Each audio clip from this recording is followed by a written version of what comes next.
Hey, what's up? Now I'm going to go through my Pendulum Magician deck for the 100th time. However, it's coming close to when I'm going to put in down the deck, as I'm going to build a new deck shortly as the next booster releases. So it's coming around to the time where I'm going to put on the deck permanently, competitive wise.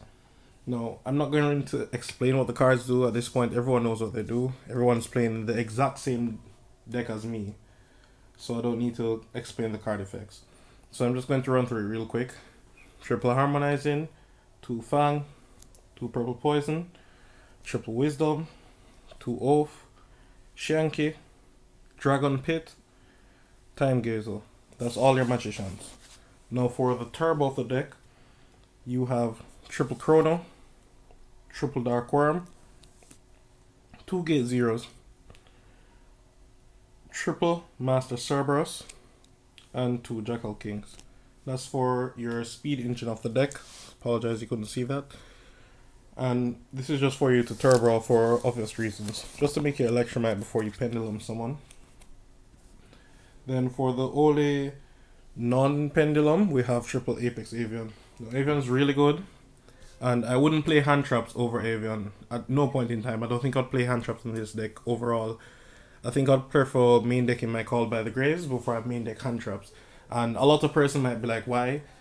But it's better to get off your combos than to using your cards to stop your opponent. Most times it doesn't work out. There are a lot of situations where people just play through Ash and all these things. I do it all the time. So it's much better to get off your combo. It brings you much further to go on doing your thing than to stop your opponent.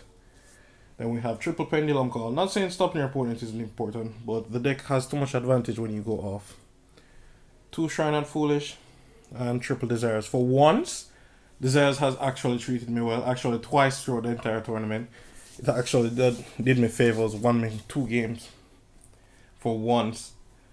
Now, for the extra deck, I play some gimmick cards. You don't have to play all of them.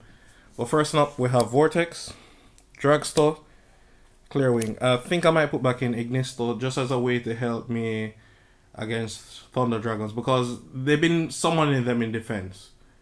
Like, who does that? And then I can't pass them so easily because they're in defense. As most of the cards, unironically, I would need them in attack position to do some serious damage.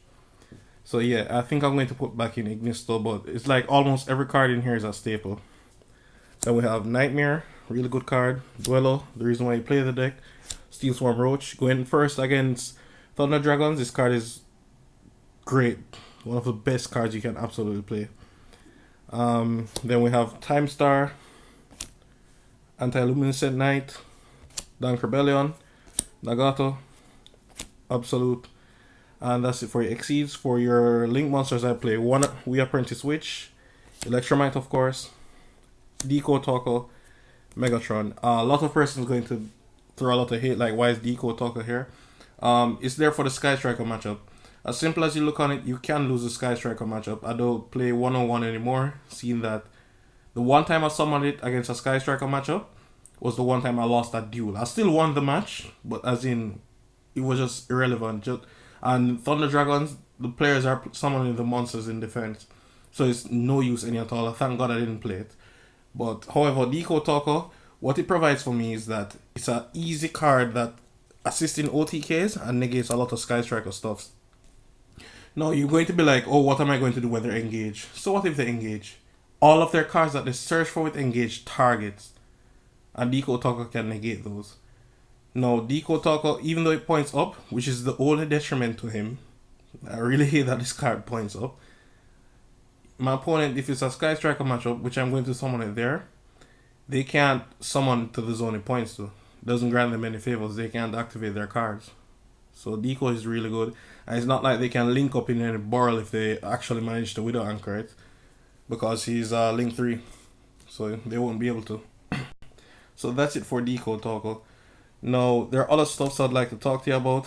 Like my side deck. I've never actually gone through it often. But seeing that I'm going to put on the deck, I'm actually going to go through it. It's pretty generic stuff that works against everybody. Triple Pranker If you wonder like why do I even play Pranker 1, I don't play Typhoon for anti-spell. If someone anti-spells me, I'm in a pretty bad spot. Pranker Chops works as a Typhoon. That's also a beating stick. And he's a Typhoon when I need him to be. He's just really good overall. Triple Denko Sickle. Queen.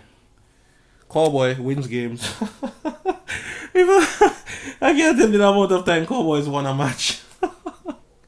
You don't know what it's like to go game 3. Time is going to call in your main phase 1. You go off, you put up all your negates, and you summon this last, so they can't even veil it. Anyways, triple village, 2 Called by the Grave, and triple reboot. Honestly, I want to play 3 Called by the Grave, but it's counter active with the village. If I draw 3 village, not even draw 3 village, it's just the fact that village is a spell card. I want to see pendulum cards going first. Might not necessarily be the best card going first. And it's not like I'm going to play this sided thing going second either. So they're counter-intuitive, so I have to be careful of what I do. So that, if the ban list comes out, I'll push out a deck profile, but this might just be it for a very long time. So thank you for all the faithful subscribers, every one of you who has been here, all the support. I'm at 600 finally. I've been working very hard for it. And I'll always promise you guys extra deck profiles and have them bring them through. And that's mainly because I'm extremely busy as I'm working, and I work for very long hours through a day, and I might not necessarily get a chance to play Yu-Gi-Oh! Throughout an entire week. So please just be understanding on that regard. So thanks for watching, guys. Rate, comment, subscribe, and I'm out. Have a great day. Peace.